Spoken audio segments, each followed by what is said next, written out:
أثار الفنان أحمد سعد الجدل من جديد من خلال أحدث منشوراته، وده بعد ما هاجمه الجمهور وتلقى ردود فعل سلبية مؤخرا بسبب إطلالته في حفلته الأخيرة بجدة.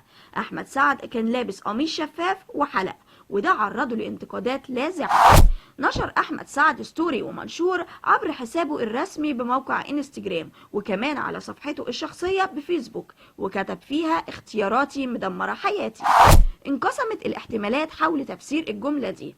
اعتقد بعض الجمهور انه اول تعليق له بعد اطلالته في حفلته الاخيرة بجدة، وانه يقصد بيها اختيار اللبس بتاعه، والاختيار ده من الاختيارات اللي بتدمر حياته.